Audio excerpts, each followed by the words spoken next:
Bonjour à tous, content de vous retrouver dans ce podcast estival visant à résumer 2 semaines d'actualité sur un ton encore plus léger que votre éco-weekend hebdomadaire. Et résumer 2 semaines est un véritable challenge, car même si nous sommes en pleine saison des vacances, un renversement de tendance est clairement visible. Les titres sensibles à la reprise économique, qui affichaient une surperformance depuis le début de l'année, depuis l'annonce de l'efficacité des vaccins en réalité, eh bien ces titres majoritairement européens et value ont à présent fait place aux titres plus sensibles aux politiques de stimulation des banques centrales qui étaient eux surperformants depuis le début de la pandémie, c'est-à-dire les valeurs américaines et de croissance. Même constat pour les taux d'intérêt qui repartent à la baisse pour le plus grand bonheur des détenteurs d'obligations. Et à la base de cette inversion, eh bien, une crainte sur les perspectives de croissance économique. Des foyers de contamination riches en variants indiens font craindre un ralentissement du rythme de la réouverture économique.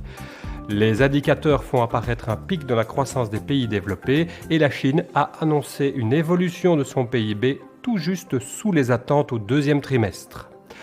D'un autre côté, la Banque populaire de Chine a diminué le taux de réserve obligatoire des banques. Le compte-rendu de la dernière réunion de la Fed, bien que faisant mention de premières discussions à venir en août sur la fin des politiques de relance, eh bien ce compte-rendu a rassuré par rapport au niveau d'inflation actuellement élevé. Et finalement, la BCE a également communiqué favorablement. 3 banques centrales en soutien des marchés d'actions, ce qui nous donne les rendements que vous voyez apparaître à l'écran. Et je ne peux pas vous parler de la communication de la Banque centrale européenne sans mentionner que l'institution a bouclé sa revue stratégique, la première depuis 2003 et la plus impactante depuis la création de l'euro. 2 exemples des décisions qui ont été prises, l'achat de green bonds pour soutenir le défi climatique à travers la politique monétaire, ou encore la redéfinition de l'objectif d'inflation à 2% de manière assez ferme, sauf si les taux sont si bas qu'il faut un stimulus particulièrement énergétique, auquel cas on s'autorisera un peu plus que 2% d'inflation. Alors, si cette revue n'est pas une révolution, elle repositionne l'institution dans une dynamique, ce qui est très positif. La prochaine revue aura d'ailleurs lieu en 2025.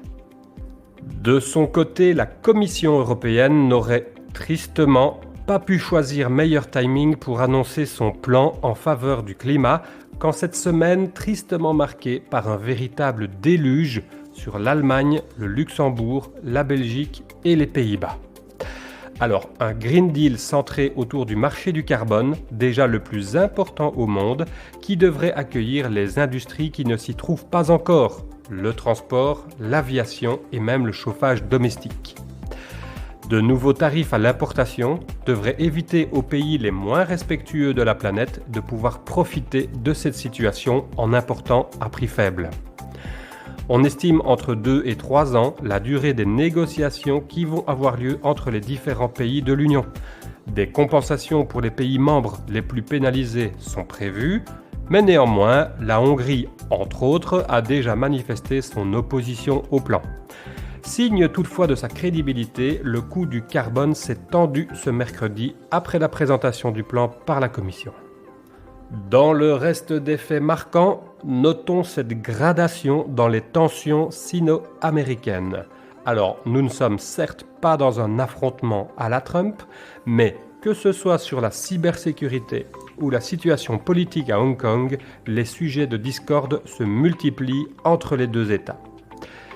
Les doutes sur la croissance économique ainsi qu'un dollar plutôt vigoureux ont pesé sur le pétrole et inversement ont soutenu le cours de l'or. Je ne vous retrouverai pas la semaine prochaine, mais bien en fin de mois pour le 3e épisode de ce Summer Update. Alors j'espère de tout cœur que les inondations ne vous ont pas trop impacté, et s'il devait en être autrement, je m'associe de tout cœur à Nagelmakers pour vous assurer de tout mon soutien.